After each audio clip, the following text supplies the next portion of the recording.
राधिका को तरह तरह के फास्ट फूड खाने का बहुत शौक था। उनमें उसे सबसे ज्यादा छोले कुलचे पसंद थे। लेकिन कुछ समय बाद उसकी शादी अभय नाम के लड़के से हो जाती है, जो कि शहर में काम करता था और गांव में रहता था। इसीलिए शादी के बाद वो राधिका को गांव ले आता है अपनी माँ और पिता की सेवा के लिए। और यहाँ आने के बाद सुनिए जी, अब बहुत समय हो गया है, मैंने कब से छोले कुलचे नहीं खाए हैं। चलो ना, आज कहीं बाहर जाकर छोले कुलचे खाते हैं। क्या कहा, छोले कुलचे खाने हैं? लेकिन राधिका, यहाँ गांव में छोले कुलचे नहीं मिलते हैं। यहाँ तो बस गांव का देसी खाना ही मिलता है, आलू पूरी या छोले पूरी।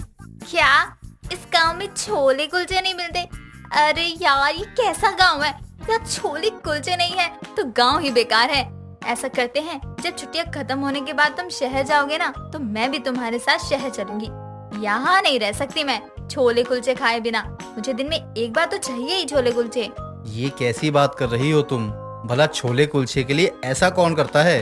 मैं करती हूँ, क्योंकि मुझे पसंद है छोले कुलचे। और मैंने कह दिया कि मैं भी शहर जाऊंगी तो बस जाऊंगी। वहाँ पर रोज छोले कुलचे मिलते हैं, मैं तो वहीं से खाऊंगी। दोनों की आवाजें बाहर तक आ रही थी और उनकी आवाज सुनकर राधिका की सास पारुल कमरे में आती है। क्या बात हो गई है?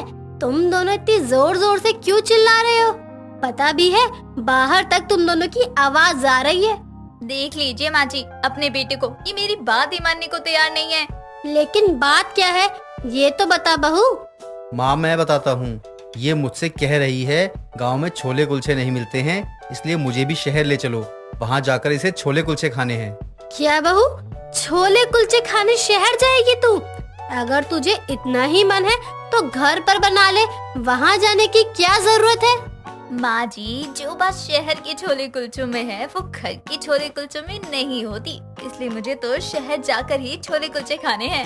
हे भगवान, पता नहीं किस जन्म का बदला लिया है हमें छोले कुलचे खाने वाली बहू देकर। बेटा सुन, तू जा अपने काम पर, इसे यहीं रहने दे। 2 दिन रहेगी तो सब भूल जाएगी। जा तू। इतना कहकर पारुल वहाँ से चली जाती है।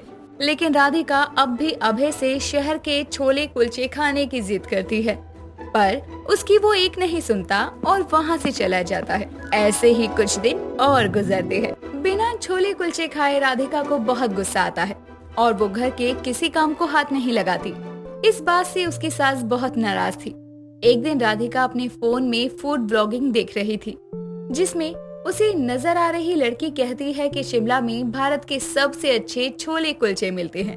ये लोग मुझे जाने नहीं देंगे। कितनी बार मैंने कहा है मुझे शहर के छोले कुलचे खाने हैं, पर इन्होंने नहीं सुना। अब तो मैं शिमला के छोले कुलचे खाऊंगी और वो भी बिना बताए जाऊंगी वहाँ।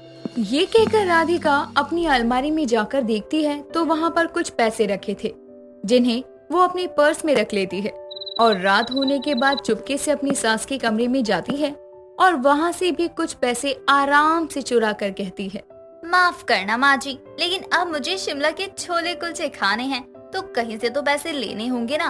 और आप इतनी सीधी भी नहीं हैं कि मेरे बोलने या मांगने से दे देती, इसलिए आपको बिना बताए ये पैसे लेकर जा रही हूँ और वहाँ से छोले कुलचे खाने के बाद आराम से वापस आऊंगी। अभी चलती हूँ, राम राम माँ जी। इतना कहकर राधिका वहाँ से चली जाती है। आधी रात वो किसी चोर की तरह घर से निकलती है और सीधा रेलवे स्टेशन पहुँच जाती है।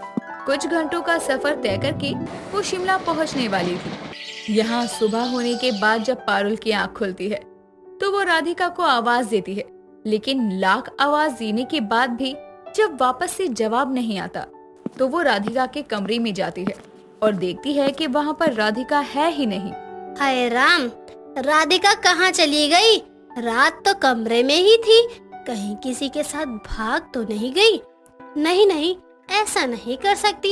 एक बार ठीक से देख लेती हूँ, घर में क्या पता यहीं कहीं हो। इतना कहकर वो घर में चारों ओर राधिका को देख लेती है, लेकिन वो उसे कहीं नहीं मिलती।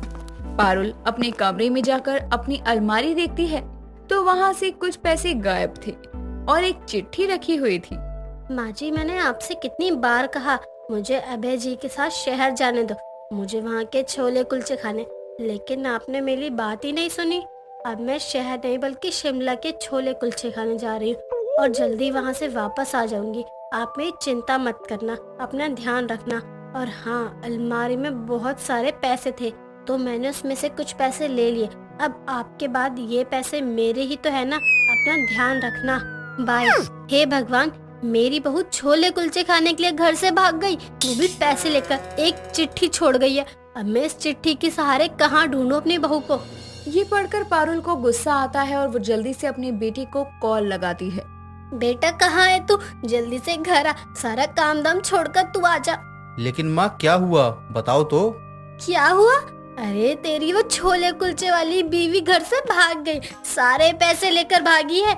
अब तू जल्दी आ जा, अगर गांव वालों को पता चल गया तो बदनामी हो जाएगी। लेकिन माँ, राधिका ऐसा नहीं कर सकती, ध्यान से देखो, घर में ही होगी कहीं। बेटा मैंने सब जगह देख लिया, अलमारी से पैसे चुराए हैं और एक चिट्ठी भी रखी है जिसमें लिखा है कि वो शिमला के छोले कुलचे खाने चली गई। ठीक है माँ, मैं ऐसा करता हूँ, शिमला जाकर राधिका को ढूंढता हूँ, उसे कहीं से भी लेकर आऊंगा, आप चिंता मत कीजिए। इतना कहकर वो कॉल काट देता है और राधिका को ढूंढने के लिए निकल जाता है। वहीं दूसरी ओर राधिका शिमला पहुंच चुकी थी। वहां जाकर वो उस छोले कुलचे वाले को ढूंढती है, लेकिन उसे वो कहीं भी नहीं मिलता। अरे यार, छोले कुलचे खाने इतनी दूर तो आ गई, लेकिन अभी तक वो छोले कुलचे वाला दिख क्यों नहीं रहा? और तो यहाँ तो ठंड भी बहुत है, क्या करूं? थोड़ा आगे जाकर उस चाय वाले से पूछती हूँ। ये कहकर वो आगे एक चाय की दुकान पर जाती है और वहां जाकर उससे उस छोले कुलचे के बारे में पूछती है। भैया, यहाँ का सबसे फेमस छोले कुलचे वाला कहाँ दुकान लगाता है? क्या आप मुझे उसका पता बता सकते हैं? अरे बहन जी, छोले कुलचे की दुकान तो यहाँ नहीं है। आप एक काम कीजिए, आप तनिक आगे जाके पता कर लीजिए, कोई जानता तो होगा ही ना। अरे थोड़ा याद कीजिए ना, शायद आपको पता हो, क्योंकि वो छोले कुलचे वाला बहुत फेमस है और उसके बारे में आप ना जानते हो ऐसा तो हो ही नहीं सकता ना। थोड़ा तो याद कीजिए, याद आ जाएगा आपको। अरे कह दिए ना, नहीं मालूम है तो क्यों बार बार एक ही बात पूछे जा रही हो?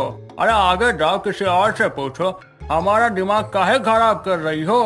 हाँ जा रही हूँ, ज्यादा कर दिखाने की जरूरत नहीं है, समझे?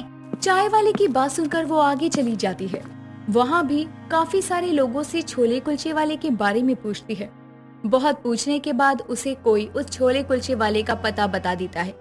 राधिका उस छोले कुलचे वाले के पास जाकर एक प्लेट छोले कुलचे लेती है और अपना पर्स एक तरफ रखकर छोले कुलचे खाती है और कहती है, ये क्या? मैंने तो सुना था यहाँ के छोले कुलचे बहुत फेमस है, लेकिन इसमें तो ऐसी कोई बात ही नहीं लग रही। नहीं इनका स्वाद अच्छा है, ऐसा लग रहा है जैसे 2 दिन से रखे हुए हैं और खराब हो गए हैं। अभी बताती हूँ इसे। भाई ये क्या छोले कुलचे हैं? ये तो बिल्कुल भी अच्छे नहीं है। आपने मुझे खराब छोले कुलचे दिए हैं ना? मैडम जी, ये क्या कह रही हैं? एकदम ताजे हमारे छोले कुलचे, कोई कमी नहीं है इनमें, समझिए आप। तुम झूठ कह रहे हो, एकदम बकवास है ये छोले कुलचे। आज तक मैंने इतने बुरे छोले कुलचे नहीं खाए। अगर इतने ही बुरे लग रहे हैं तो पैसे देकर जाओ यहाँ से। हाँ जा रही हूँ, तुम्हारे पैसे तुम्हारे मुंह पर मारूंगी। मुझे खुद शर्म आ रही है कि मैं इतने बेकार छोले कुलचे खाने के लिए गांव से यहाँ आ गई। अरे मैडम, आप पैसे देकर यहाँ से जाओ, दिमाग मत चाटो हमारा। ये क्या? मेरा पर्स कहाँ है? मैंने यही रखा था, कहाँ गया मेरा पर्स? राधिका का पर्स वहाँ से चोरी हो चुका था और अब उसके पास पैसा नहीं था। ये देखकर छोले कुलचे वाला उसे शक की निगाहों से देखता है और उससे अपनी दुकान के सारे झूठे बर्तन धोने को कहता है। राधिका को अपनी गलती समझ आती है और अब उसे वापस घर जाना था। फिलहाल अभय का इंतजार करने के अलावा उसके पास कोई दूसरा चारा नहीं था।